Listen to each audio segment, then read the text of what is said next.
Hello and welcome to the Car Care Now channel. This is a 2018 Toyota Highlander with just over 50,000 miles, and it has a 2GR FKS V6.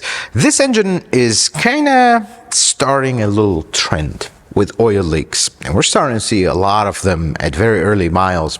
In today's video, we're going to repair the oil leaks on this engine, which involves removing the entire engine out of the car. Let's get started. Let's get the engine out, we'll take a look at the leak, and we'll fix it, and we'll put it all back together right after this.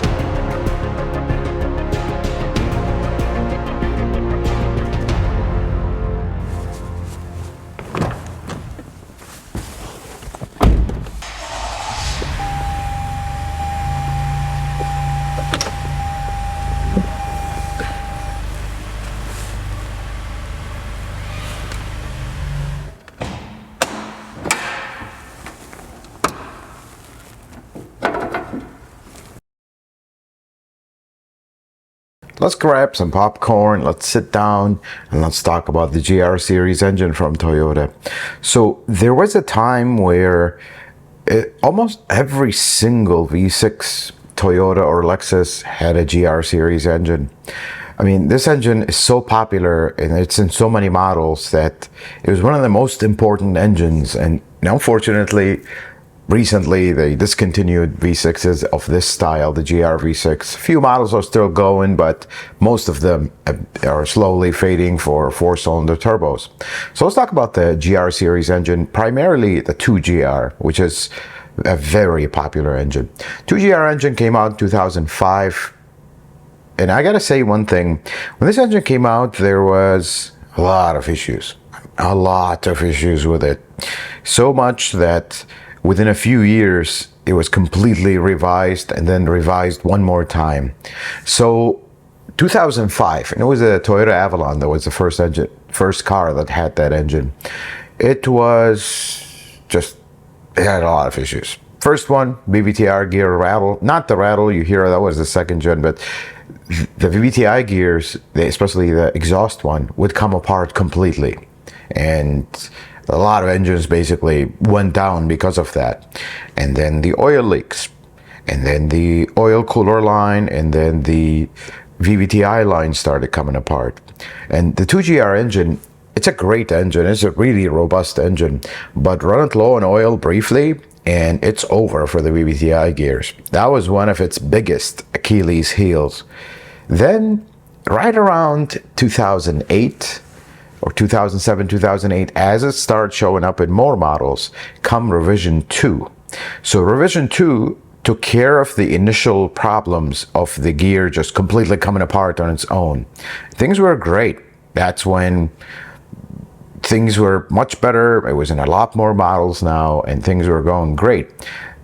A problem that spread across these two generations, first revision, second revision, which is not as common, but it's very possible, valve springs breaking. So basically, valve spring breaks. It depends how lucky or unlucky you are. It could drop the valve in the combustion chamber, and it's over for the engine. Then start the problems again. Now, the VVTi gear rattle that is so famous with this engine, folks are afraid to buy it these days, the old ones. And this problem spanned from, I want to say, 2008 all the way to 12, 13, somewhere around that range is when we started seeing the new revision of that engine. But the second revision initially was a really good engine until the VVTi gear starts rattling, the exhaust gear slowly starts coming apart, and eventually it just comes apart completely, chain jumps, and it's over. So this is when revision 3 came around. Now, revision 3 really resolved the VVTi gear problem completely, and you can actually go in and take down a second revision 2GR and upgrade it to a third revision. What you need to do there is not only just change the gears to the newest ones, because here's the best part, the exhaust gear will not fit the cam tower, will not fit the cams of the third gen, because they changed the last journal of the cam and the way the VVTi gear sits on it, the passages were bigger, things were a lot better in that cam. So in order to upgrade a second generation 2GR into a third generation 2GR, where you no longer have the VVTi rattles for good, you have to change the cam towers on both sides, you have to change the exhaust camshafts, and you have to change all 4 VVTi gears. This is a monumental cost. Not just labor, because you still have to pull the entire engine out to do this in all models of the 2GR, but the monumental cost is the gears themselves are super expensive, average between $400 and $500 each. There's 4 of them. And then the cams are $600, $700 each. And then the cam towers, I want to say $300 to $400 each. There's just in these parts, you already, that's a lot. That's a small fortune. That's the problem. But the biggest problem is, and this is something we ran into a lot. You get a 2012, 2013 car, you have no idea if it's second gen or third gen until you actually tear it down. Now, the third gen had a distinct feature in most models that would tell you this is a third gen. You open the oil cap, you look down, it's like there's a little baffle. The baffle has like a closed section. It doesn't have any open section. It just has a very small open section, not half closed, half open. That's how you know it is a second gen or third gen. However, there was a lot of third gens that didn't have that. And this is where the confusion comes about. You go in, drop this engine down, hoping it's a third gen. Actually, the only way to know is to try a third gen gear. If it sits on the exhaust cam, you have a third gen engine. If it doesn't, you have a second gen engine. But here's the thing. If you have a VVTi gear that's rattling, under normal operating conditions, you have a second gen. That's just how it is. But now here's the thing. The third gen 2GR engine is still had the oil leak problems. And now as they age and as they get older and have more miles, the ones that are exposed to salt started getting a external head gasket leak problems. Not all of them, but some of them. Enough number of them have had this issue that we got to talk about it and mention it in case you, for example, you're going to buy one. So the best 2GR FE probably came around 2000, I want to say 14 to 16. This is probably the best version of the 2GR FE. And here's something interesting which just I could never understand. You will rarely have issues with a Camry, an Avalon, ES350, leaks maybe, but the VVTi gear, you rarely have problems with these. But get into a Highlander, Sienna, RX, you're gonna have these problems. And then that's a strange thing. I feel like something in the manufacturing where these engines were built had to do with it. But I mean, the chances of a Highlander and a Sienna leaking or having some of these issues is very high. Same thing with the RX 350 that had it. Hybrids, not so much, but it's still possible. Hybrids seem to go through more head gaskets than non-hybrids. But this is the story with the 2GR when it was a 2GR FE.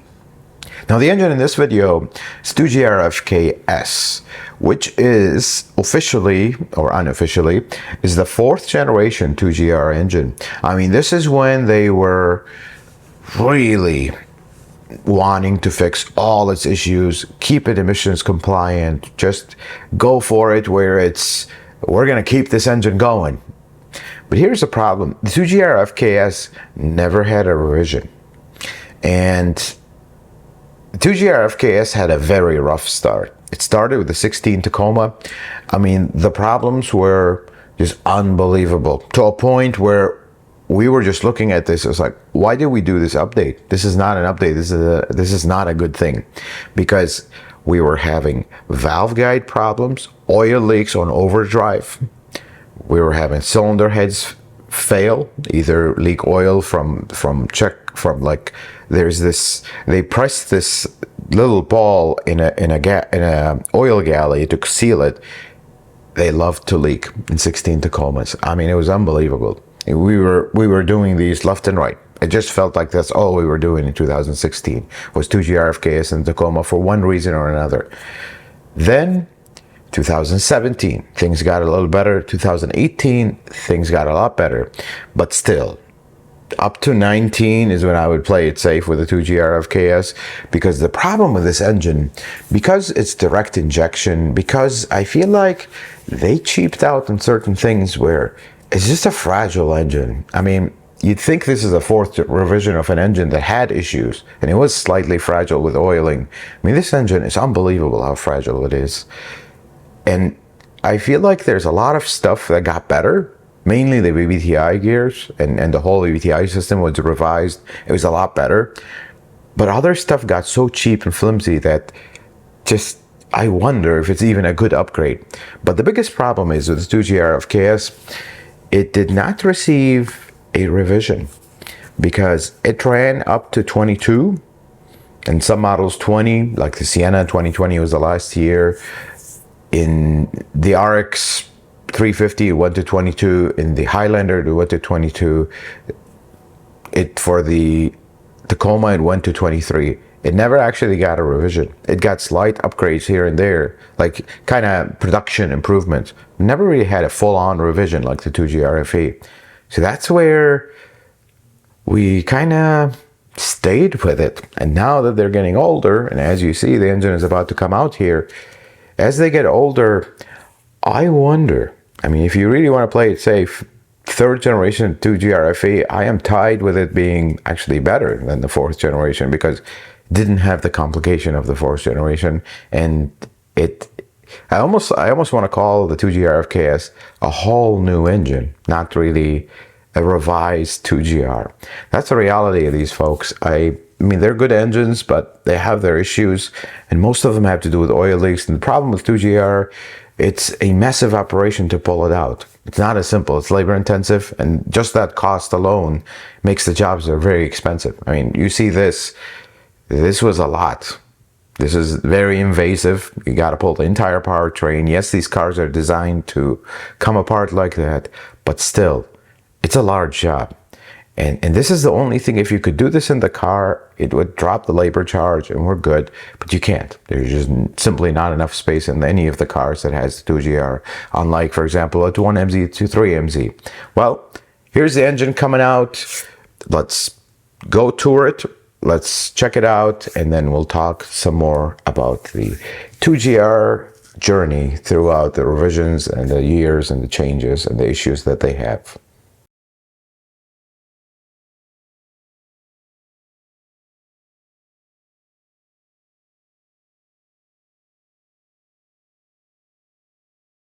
So let's take a look at the 2GR of KS. Before we start our tour here, let's look at our problem area.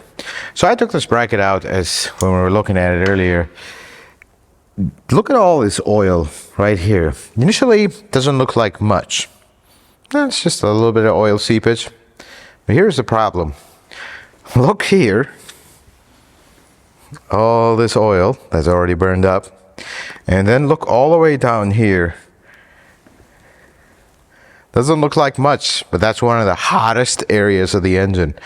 The catalytic converter is right here, cooking this oil. You can even see the staining on the catalytic converter because there's some oil falling there.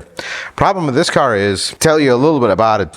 When it first came in, we thought for sure the valve cover was leaking because it was all wet here. We actually replaced the valve cover gasket in an attempt to see what's going on. Still leaked, still had oil. After a short test drive, you see oil. We initially thought, okay, what if this valve cover itself is warped? Because it's plastic, it's possible. So we actually went as far as getting another valve cover just to make sure before we drop this engine, because it's so difficult to see it, that this entire thing is just covered in oil. What we discovered was oil was leaking from the cam tower, but because there is some airflow here, it was actually blowing this oil up over the valve cover and over this area, and that's what initially got us to think that. Then we put an oil dye and drove it, and actually it's leaking right in this corner right here. And we're going to see it once we pull it out. It's leaking somewhere in this area right here. These V6s, 2GR FKS is the latest iteration, as we talked about. This is the good one, supposedly. This is where they fixed all the issues. One of them was oil leak. I mean, we used to have oil leaks in the front timing cover. Oh, and this one is notorious for these. But look at this one. It's completely dry. Nothing is leaking. Usually they'll leak right here, this area, where the block meets the cylinder head, meets the front cover. This one is not leaking here. This one decided to spring a leak there. We're seeing a lot of these leak. Front cover, rear main seal, upper oil pan, cam towers are also another one. And same thing in the Tacoma. Now in this, it's not so bad. In the 16 and up Tacoma, yeah, it's a lot more complicated than this because you have the diff in the way and you have to pull the upper oil pan. And the reason you have to pull the upper oil pan, if you look down here, it may be difficult to see it, but do you see how the oil pressure relief valve on the oil pump sticks out? And that's mounted to the front cover. So you can't pull the front cover with the oil pan covering this because this will hit, and that's that. So that's the reason what makes it complicated in the Tacoma is the upper oil pan is tough. But let's explore around this engine. See, the previous 2GR, previous generation, didn't have direct injection.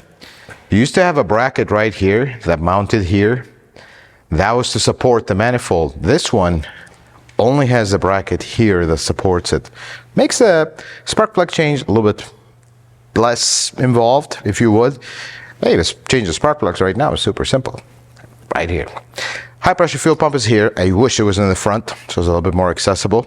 Now, the vacuum pump, and a lot of folks have concerns about the vacuum pump, is right here. Not very difficult on this one. On a Tacoma, on the other hand, where the firewall is right here, it's a little bit more involved. Let's put it this way. There are things I like about this engine, and there are things I just question why. Let's talk about them. I like that they change the VVTi control from the valve covers to here. This is a much simpler, much neater. There is a lot less passages and all kinds of stuff through the valve cover. This is a lot better. But on the flip side, plastic. This is the entire thing is a thermostat and has a heater on it. Plastic, super cheap, flimsy plastic. And then we come to the other side. This is the biggest problem, especially in the Tacoma. This crossover pipe, plastic. Why? I mean, this used to be aluminum. We've never had issues with it, with the old 2GR. Worst case scenario in O-ring leaks, you'll never have a risk of this splitting or cracking or breaking. Well, this thing is plastic, and it's not actually a really good quality plastic. You can't, of course, fit the old one here because it's completely different. They redesigned the head completely. This engine has direct injection, so the middle part is very busy. If you look right through here, try to move this harness. If you look right through here, this is actually the direct injection rail, and there's the other one. And you see all the piping, all kinds of stuff going on here. That's your direct injectors, because this engine has D4S. You still have the port injectors.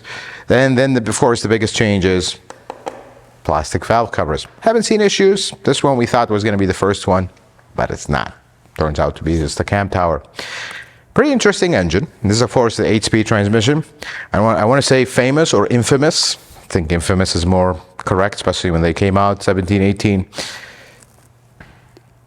This transmission is very big. I mean, it's an 8-speed, I get it, but it's massive. And this is the worst idea in the planet, by the way. So you can't really pull this pan out with the subframe in the way. It's just a nightmare to do that. It's not advised. Actually, you're not supposed to do that. So if you want to change a filter on this transmission, you're short of pulling it out of the car. I guess that's the part they didn't think about. And then, of course, you look at this. Looks like a spaceship. The starter. This is a auto stop start starter. Super, just massive and very, actually a little bit more expensive than usual. But certain things are good about this engine, certain things are not. And this transmission, very strange, especially with this deal. This is the stuff that engineers, they don't think about this stuff. I don't get it. Why is this here? This is the warmer for this transmission. Why is it here? You know, we look at it right here. Oh, it's right here. In the car, that's all the way in the back there where you can't even touch. Why is it here? I mean, you have all the space in the front. Why can't we put it right here? Instead, watch how engineers work. You have all the space here. Could have made it a little bit tighter, but this is an accessible space for service. Could have put that here. Great, run the hoses right here. What's the complication? We have to run transmission lines there, or transmission fluid, instead of course, doing internal ports, which would be nice. No. We're going to run transmission lines here, then do this strange deal. See, it does return to the transmission, so why can't with this return be somewhere in this area? Don't know. You have all these lines going all the way here, and then the coolant lines, they come here and they do this giant turn, and then they mix with the coolant in the engine. Why? And on top of all that, you come here, we have a thermostat. You already have a component for cooling of a heating of the transmission. Why don't we just put that cooler right here? Bypass this entire thing. Consumer advice for design engineers for engines. Just put it right there. Save your company all this piping and all this complication. Maybe in production, and that's usually where we have the biggest problem with cars. Maybe in production this makes it easier, because I mean, when the engine is out, powertrain is out, just right there. Super simple. That's one of the tough areas with this transmission, I gotta say that. And the cooler. I like this style cooler better than the one that the regular 2GR had. Because the 2GR one had a strange kind of a dome and a bolt on top, and it loved to leak. This is a much better cooler. You don't have nothing. It's two O-rings underneath it. That's it. Two same coolant pipes. The other good change is exhaust manifold. It's built into the cylinder head, so you only have 4 bolts holding this here. A lot less for service. This is much smaller. Super simple, but I hope you don't have to replace a catalytic converter anytime soon. So as you see, there are things that are better, things that are worse. Of course, the water pump, never fixed that, still leaks. That's one of their things actually. And now we have the thermostat that also loves to go out. And if we have one of those out, I would replace it. I wouldn't trust that plastic thing, honestly. But with that, here's the plan. Let's completely tear this engine down. Well, we're not going to pull heads and whatnot. We're going to pull, front cover, valve cover, whole thing at the top. Front cover, cam towers, which means we're going to pull the chains. That's fortunately how they designed this. If this was a one-piece cylinder head, we wouldn't have this problem. But here we are. Let's pull it down, tear it down, and we'll see what actually caused it to fail, because that's a whole other conversation. I feel like I was all doom and gloom about the 2GR, and if you own one of these engines, your blood pressure is high. My apologies, because see, this is something about working on a specific brand, and I worked at a dealership for a very long time, and now I own my own shop. That's all I work on is Toyota and Lexus. I only see the sick ones. So when you hear me talk about a specific engine, it's gonna sound like doom and gloom. It's never 100% the case with every single one, but you see the patterns of things. You see certain engines never come in for any big issues, and certain engines will always have the same issue over and over. So this is how these patterns are. But let's change the tone here. Let's stay positive and talk about the good things about the 2GR FE. The thing about a 2GR FE, if you maintain it well, I mean, the things last, because they don't have, I don't think I've ever seen a 2GR FE other than severely neglected ones. I've never seen a 2GR burn oil. I've never seen a 2GR just kind of start mixing oil and coolant, for example, with a blown head gasket, unless it was severely overheated. And they just run and run and run. And the most amazing thing about the 2GR FE, I mean, it's a pretty powerful engine. By today's standards, 2025, maybe there's better, but it's decently powerful, has a pretty good torque curve. It feels great to drive a car with a 2GR, but you're still going to get decent gas mileage out of this engine. Depends on the car. Some cars not, but most of them, you can get pretty decent gas mileage out of them. And they are well thought out, well designed. You're never going to have lifter problems and all this stuff. You're not going to have anything with the bottom end go out. It runs pretty clean, doesn't really go through catalytic converters unless they're super neglected or just simply have way too many miles. But you will find a lot of examples of 2GR FEs that have just ridiculous amount of miles and they still run perfectly fine. See, in my opinion, I say this. It's not the case. I wish this was never the case. But I have a feeling majority of 2GR FEs need to come out of the car maybe once. So if you ever are faced with pulling a 2GR FE out of your car, you're paying a mechanic, whatever the case may be, do it once. Don't do it twice or 3 times. This is very important. You need to identify all the problems that they have before you pull it down, because you need to address all of them. And sometimes you need to be carried away a little bit and address more issues, because you do not want to pull it second time in the life of the car. If a 2GR needs to come out of the car, it needs to come out once, be done right, all the problems fixed, we move on. Now, here is the good news about the 2GR FKS. All the VVTi problems are gone. We don't have VVTi gear problems anymore because they completely revised that part, focusing on we do not want problems with this.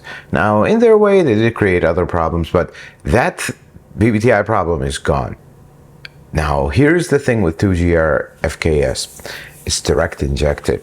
So it's direct and port at the same time. Although it is not something chronic, but there has been cases with 2GR FKS engines burning oil. Mostly have to do with worn guides, which was a common problem in the early years of the 2GR FKS. But so far, we're doing better. The first years, 16, 17, they have a lot of them. But things have calmed down as the years passed. So whatever they had with that, I feel like they did do something about it, because we're not seeing them left and right as they add miles. I feel like 2020, 2021 for the Highlander, things got much better. And well, the Sienna completely dropped it in 2021. But similarly for the RX got the revisions a little bit earlier. So let's say 18, things got a lot better. And they kept going like that till 22. So if you own a 2GR FKS or if you own a 2GR FE, I hope those of you that have just a lot of miles on them and you've had nothing but good service, no problems at all, please comment down below. For those who are new to this is a good engine, folks. But just like anything in life, I mean, we are humans, we're not perfect. Imagine a machine made by us. It's always not perfect. There's no such thing in life. And if you bought a Toyota thinking that they're perfect and nothing will break down, I'm sorry, that's an unrealistic expectation. Every car will have issues. Some cars will have a lot more issues than others. Some cars will have less. So this is where we keep it real and say, even Toyotas have issues. But how severe are these issues? Normally, they are decent, but they do have their issues. And that's how this is. So we're about to tear this down. Let's go see the oil leak. And then we're going to discuss, why do they actually leak? And what's going on here? We got it all torn down, and we have one surprise that is even surprising me. And we're going to take a look at it. Unfortunately, it's going to delay this project. First, let's look at about why we tore this entire thing down. This is the area where we were leaking out of. It's going to be very hard to see it here, but it was very clear on the other side. This area, we wiped down some of this oil. This area right here is completely shiny. And you see here remnants of the sealer. It's going to be very difficult to see it, but there's like a passage here where a sealer didn't stick. But if you come look at the cam tower here, right here, you can see where the sealer was sticking here, and here is wide open. That's why this thing leaked. Because if you follow it through, like this is all seated. Here we have a little bit of area. I suspect this was possibly leaking as well. But across it, you have sealer all around. And you go around, like this area, I don't know what happened here, this webbing. That's probably air in the sealer. But across it, you have sealer, a little bit of spot here. But you have sealer, especially here, very, very good adhesion of the sealer. But here, you have nothing. Look at it. I hope it's very clear on camera that it's like a complete passage through here where it looks completely different. So that's the leak. We're gonna do the other side as well because we're here. I mean, this is if one leaked, the other one might leak, and we don't want to do this again. So we're gonna do both sides. But here's the surprise. I mean, this engine has, if I'm not mistaken, 57,000 miles. I've pulled 2GR-FEs with well over 200,000 miles. I reuse the guides. They're perfectly fine. There's nothing wrong with them. Not this one though, which was a big surprise for me. Let's look at the guides. This one looks, for lack of a better word, perfect. Yes, you're going to see the imprint here of the chain. I don't know if you can see it on the camera right here. Barely can see it and you can't feel it. This one's good. Nothing is broken. Looks beautiful, like a brand new one. This one has a little bit of a shadow. You can kind of see the shadow of the chain. Barely feel it, if anything. This one, medium. This one, same story. Kind of feel it, but it's not really. I mean, of course, the chain is running here. This one looks great. No issues until we get here. What exactly happened here? Because this is a completely chewed up guide. I mean, it's coming apart. This is about to break, basically. This was a surprise. I have never seen a 2GR guide wear like that in such low miles. And this car didn't run low on oil, runs perfectly fine, there's nothing wrong with it. But here's the other thing, 2GR-FE guide. This part was aluminum. This one is all plastic. So I guess kind of like this one. Look at this one. Plastic guide, of course, but the backing is not plastic. This one is completely plastic. They changed this one. This one looks very flimsy and cheap, honestly. The 2GR-FE used to be a lot more beefy than this, and I've never seen issues with them. That's a problem. What's going on? Plastic this, super cheap plastic here. I hope we don't have guide problems with these engines once they get higher miles. Now, something about the 2GR FKS that is actually the good stuff, more good stuff-ish. The belt tensioner, although they put a bolt behind it, ridiculous, but at least you don't have to remove the compressor to get it. So that's actually an improvement. The other thing is this gear is completely different. I wanted you guys to see it. So instead of the OCV valve, or oil control valves that control these gears being on the valve cover, they're actually here. You see this plunger? That actually changes the flow of oil inside the gear to advance or retard the timing. Same thing here, same thing on the other side. That's how this happens. This is a lot better. You don't have a giant passage going through the valve cover on that tiny little O-ring that eventually wears out and could cause issues. It's direct. It's right here. You're controlling it directly. There's no giant passage of oil. The thing that is not good. Where is my bleeder, Toyota? This is one thing they did with this that makes bleeding this very interesting. So the 2GR-FE, previous version of this, had a bleeder right here. This one doesn't have it. Got rid of it. Don't know why, but they did. We're going to replace the thermostat, which I actually just realized we didn't order it. So that was going to show up tomorrow. But now we need to order the guides. And the $1,000,000 question for me is, do we get a full set? Or do we just replace the one? I mean, I'm looking at this guy. It's like, we made it this far. Might as well put a full set. But then again, what if we get a defective one or something? Decisions. That's everything else. I mean, look at these cams. They're basically brand new. There is absolutely zero wear on these cams. And that's to be expected for a 2GR. Something about these cams, they have an interesting dip here. I noticed that 2GR-FE doesn't have that. So if you look at this profile, it has a dip here and then back up. Pretty interesting. If you look at it from the side, you may be able to see it. It's very difficult to see it, but there's a dip here. They all have it. That is normal. 2GR-FE doesn't have that. The other difference between the two, if you come around, Jose, on the other side, this is where your high pressure fuel pump sits. So you have this little tappet. It actually has a rotor. Cam turns it, pushes it up and down, and that's how the high pressure fuel pump actually works. And then the vacuum pump attaches right here. So there's a lot of information on this vacuum pumps. Not necessarily on this engine, although some cases have been on this engine. Vacuum pumps going out. I mean, you start making a knocking noise and they go out. The danger with that is if this locks up, this is directly driven by the cam. If we're lucky, this nose will break off and we just replace the vacuum pump, we're good. But the worst case is if it snaps this cam here and you're pulling the engine down, changing this cam. So I'm also going to run this by the customer if he wants to. While we're here, do you want the new vacuum pump? Though this car doesn't have a lot of miles, if this had 150,000 miles, it would not be a question. It would be, we are doing this. So this is the 2G RFKS. I am divided on 2G RFKS as the miles add up and as the years pass. I see a lot of good stuff about this. Like if you look on the other side, the valve springs are definitely different on the 2G RFKS. This is like narrow at the top. These are actually stronger valve springs. So valve springs issues with these, we haven't seen a lot, but we have seen issues with guides. Guides kind of causing an imbalance in the air-fuel ratio.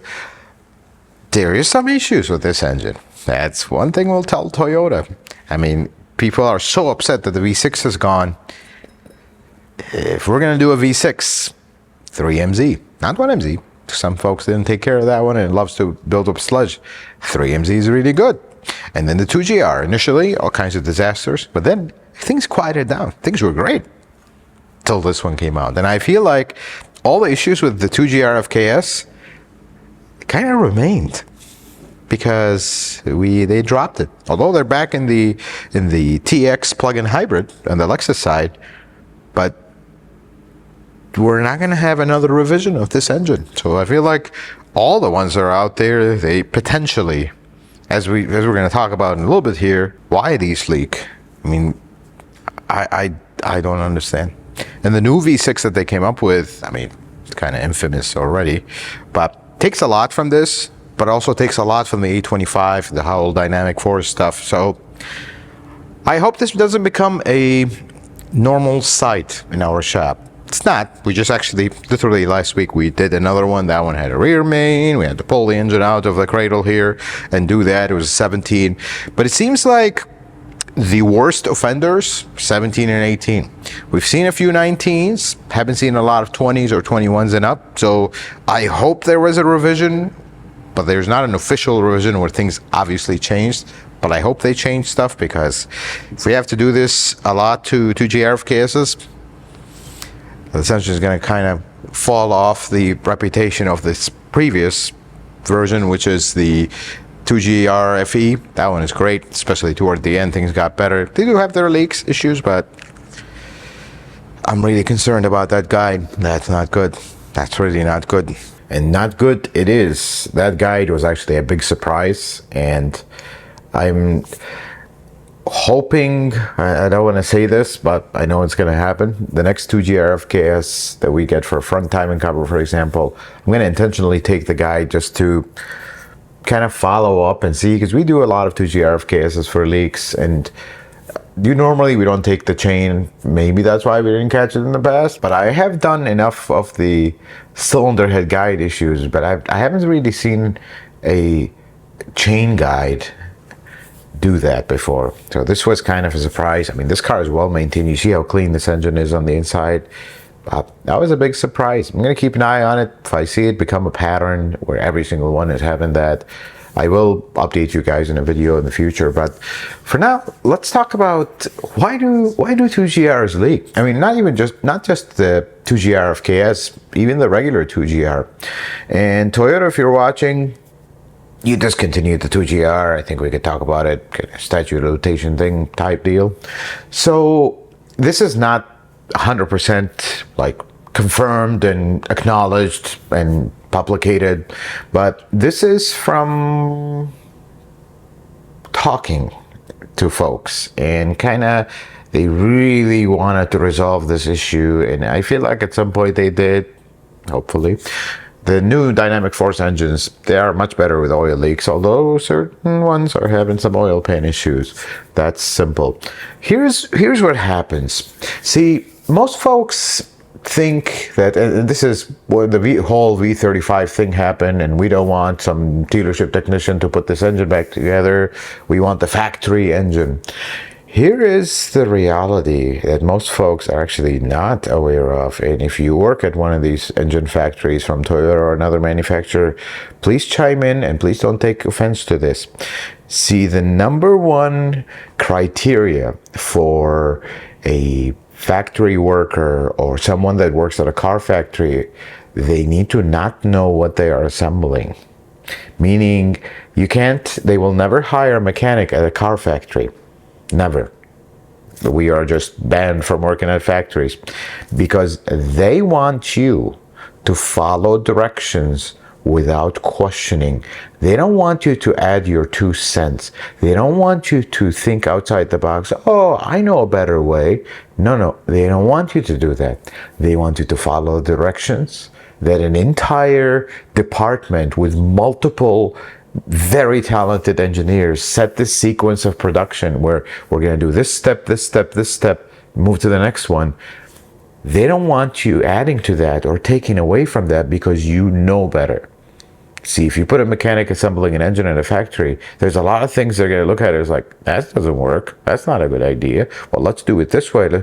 Then it becomes a non-organized process.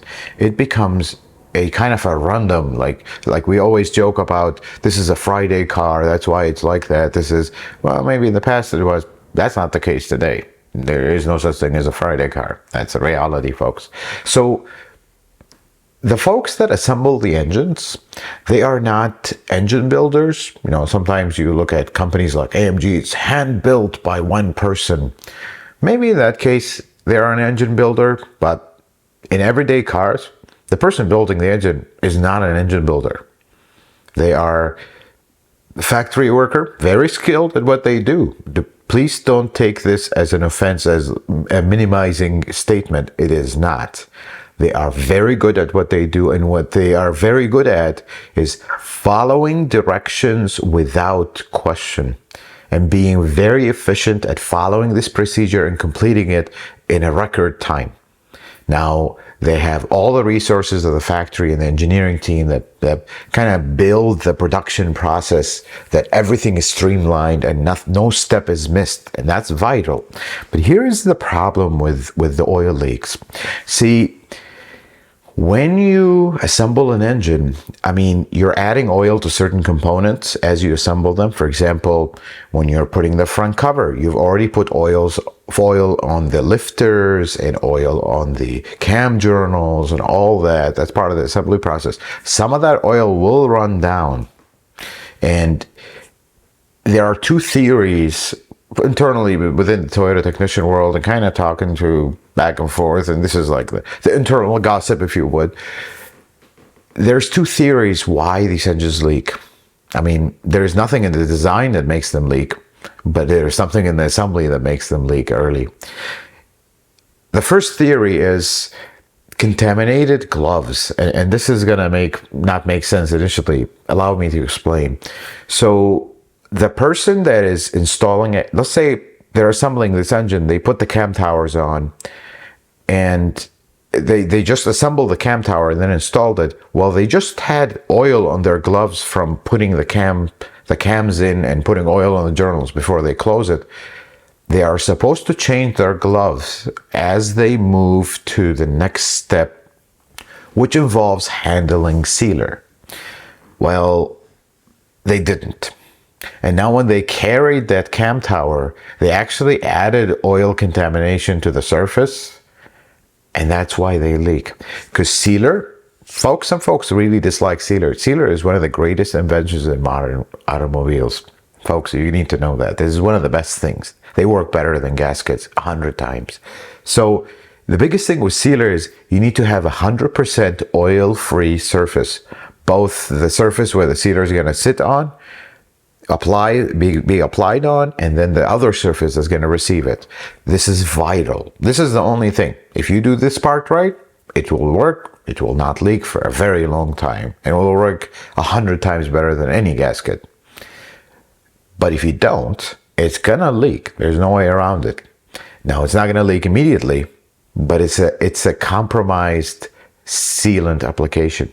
Eventually, it's gonna leak. And drive it 20, 30, 40,000 miles, it's gonna leak. There is no way around it.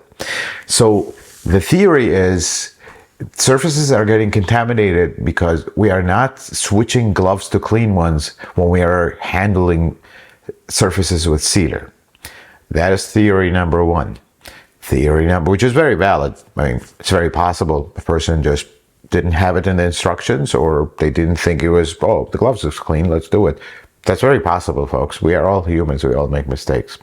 That is theory number one. And if you do work at a factory, whether it's Toyota or not, and you do assemble engines at that factory, if this theory is not correct or there's something different, please comment down below. I mean, I don't work at a factory. They'll never hire me in a factory. Not even let me near a factory. So I don't know that. But these are the theories that have been talked about among the technician community. The second theory is oil contamination from not cleaning the surfaces at a kind of using the correct chemicals, because you can't just see. Sometimes you see me through this assembly wiping surfaces down and re-wiping and wiping. I'm not just wiping it with a clean towel. Actually, I have brake cleaner which dissolves oil and takes it out, because me just wiping that surface that has oil on it, all I'm going to do is just smear that oil everywhere. You need something to clean it.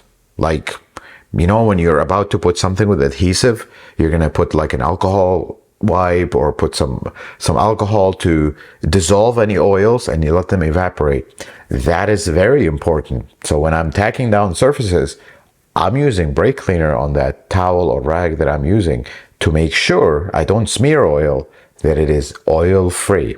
That is vital.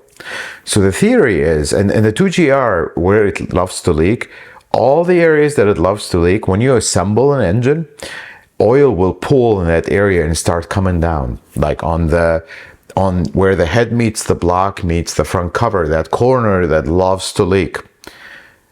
If you assemble the engine with just putting oil on the journals and whatnot, it will run down only there.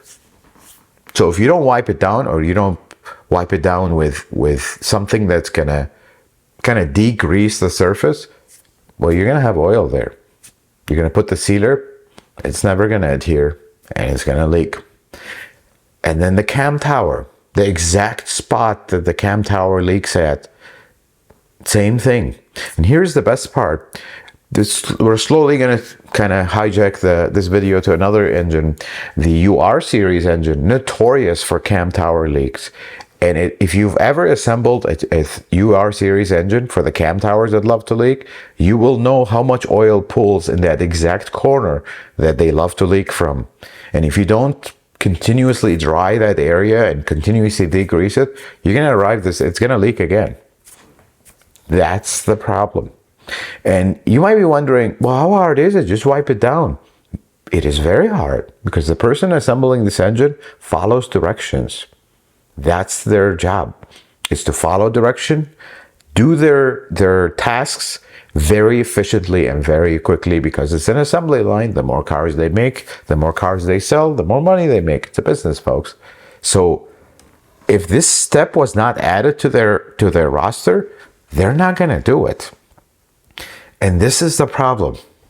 See, by the time this engine is produced, cars are gone, and they have 10 and 15 and 20,000 miles or more, and then they leak, and the technician does the job, does the repair at the dealership, submits a report, or most of the time they don't submit a report, because honestly, I'm not going to blame it on technicians. There is no incentive to do so from the manufacturers in most cases.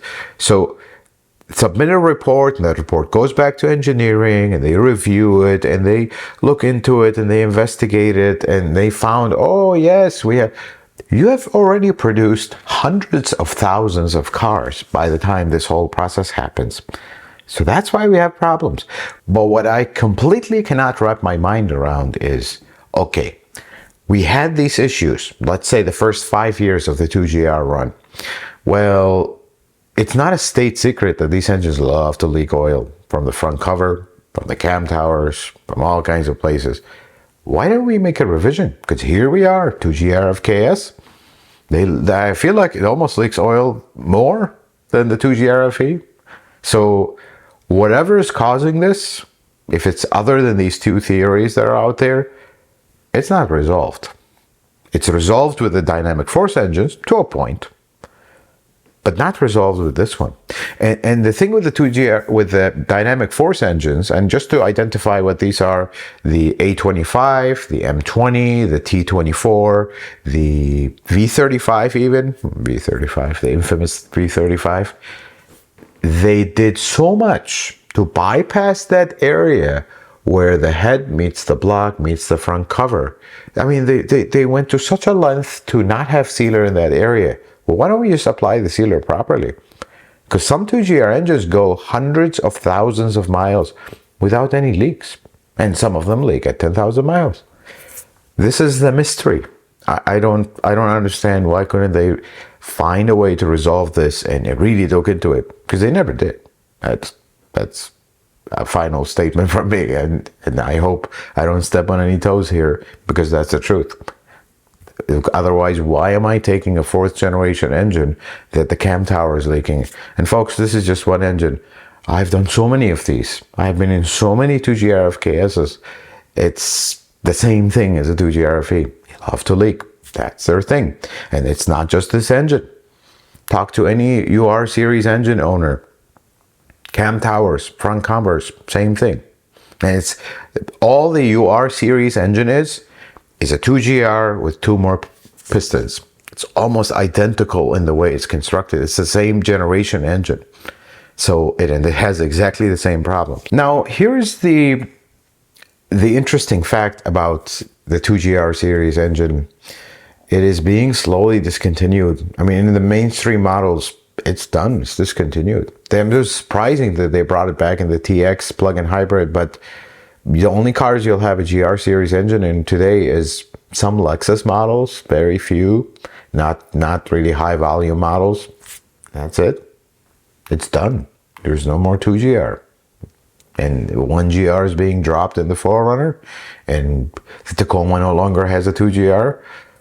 We don't have a GR series engine. It's that we're arriving at the end of this engine. But this was such a popular engine, you're going to see it in so many cars out on the road today.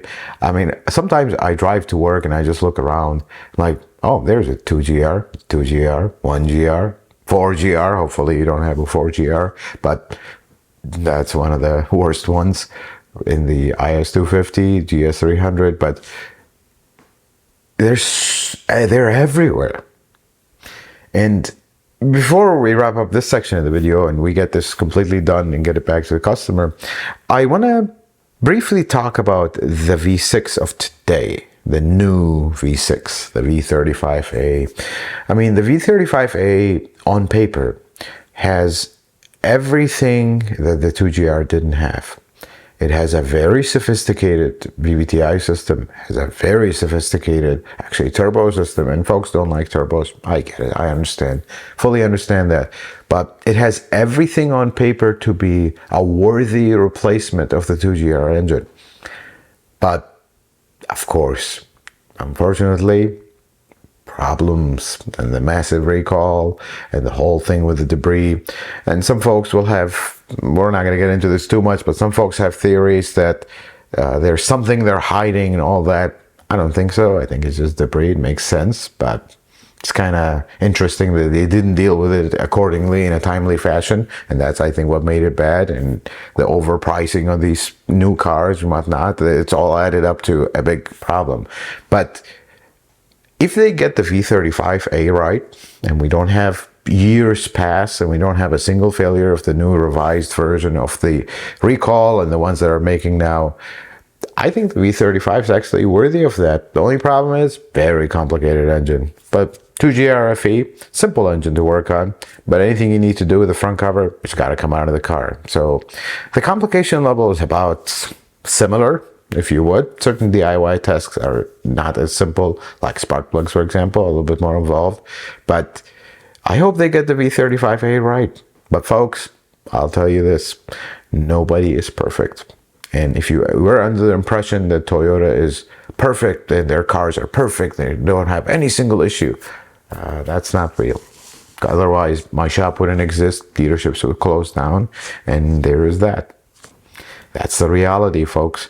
But I believe in their process of fixing things, but certain things, they're just not simple to resolve. Like they never resolved the oil leak problems on the 2GR. And now I see this guy that really worries me. It's a worry, but I hope this is an insulated, kind of an isolated incident. This is not something chronic. So time will tell and we will see. Folks, we're about almost wrapped up with this engine. We're going to hear it start and we'll wrap up this video. I hope this doesn't put fear in you that the 2GR is not a good engine. It is a good engine, but just like everything else, it does have its issues, does have its downfalls and whatnot. So I hope this video was helpful. I hope you learned something new. I hope it was a good watch for you, and I hope you just ran out of popcorn right now.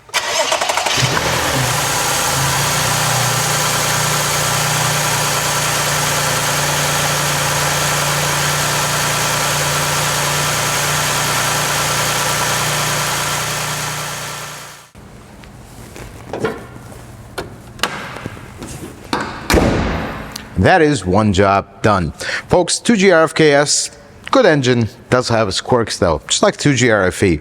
But I feel like I see more 2GR F cases with leaks and little things, especially in the early years, 17 and 18, 16 in the Tacoma is a pretty big one. So here's something for you, in case you own one and you're worried. Look, if you don't have leaks that are dripping on the ground and making a huge mess on your driveway, if you don't have leaks that are causing smoking, if you have little seepages here and there, that is not something I would be very concerned about. Now, if your car has 50, 60, 70,000 miles and you have zero leaks, I think we're good. Because most of the ones that have the issue that we talked about with the factory kind of changing gloves and whatnot, you're going to see them early. And they're going to start early and get worse rapidly. I mean, majority of the ones that I've done at the dealership time, they were very low miles and they had a massive leak, not a little leak. This one kind of went through and unfortunately made it out of warranty, but I think this one has been leaking for a very long time. That's the owner tried to reach out to the dealership, just didn't work out. Sometimes it works out, sometimes it doesn't. Folks, I hope this video was helpful and informative. I hope you learned something new. If you like it, consider giving it a thumbs up. If you're not a subscriber, consider subscribing to the channel. Check out some other videos. And until the next video, folks, may the Lord bless you and keep you, and you have yourself a wonderful day.